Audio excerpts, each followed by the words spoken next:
Apex.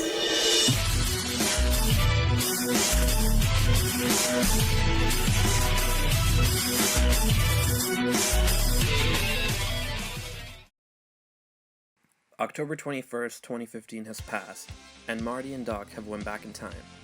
Hey guys, this is Apex Sean here with some Back to the Future facts. While making the Back to the Future theories video as quick as I could on the 21st, I came across plenty of facts about the films.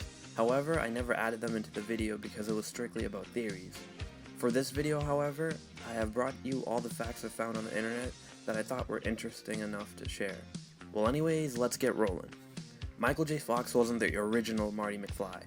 Eric Stoltz was picked first to take on the part of Marty. They filmed parts of the movie already, but throughout the production they realized Stoltz didn't have what they were exactly looking for. Michael J. Fox was later chosen, especially since they wanted him to be on the film from the start. Fox was only able to do the film if he was able to attend the other show he was on, Family Ties, without any problems.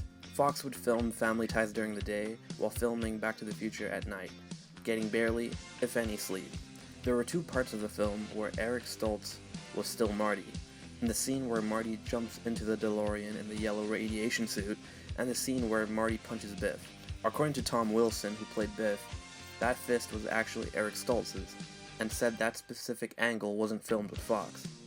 Charlie Sheen, Johnny Depp, and Ralph Macchio were all considered to be Marty at one point.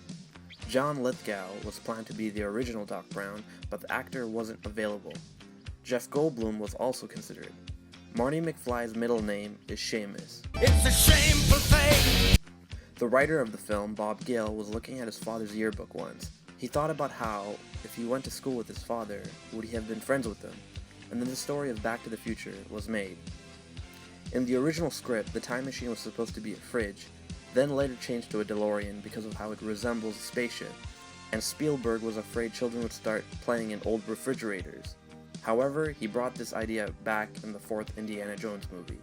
Every major studio turned down Back to the Future for not being raunchy enough. The script was rejected over 40 times. Disney turned them down because they thought it was too dirty, mainly because of the mother-son scene. Universal boss Ned Tannen was mad about the previous film the writers have made, so the creators decided to name the bully Biff Tannen in honor of him. In the original script, Doc Brown had a pet chimp. This was later changed after research was found about how no movies with chimps made money, so then Einstein the dog came to be. Spielberg was suggested the idea of changing the name of the movie from Back to the Future to Spaceman from Pluto.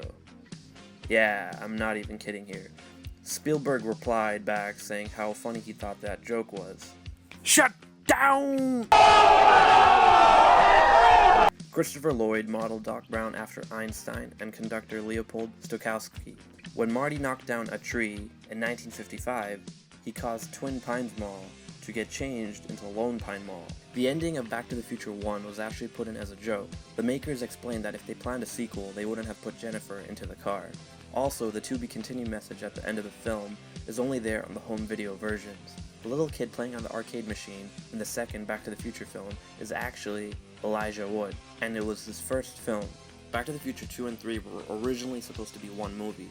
The two movies were filmed all at once, but the third movie was decided to be made due to the film getting too long.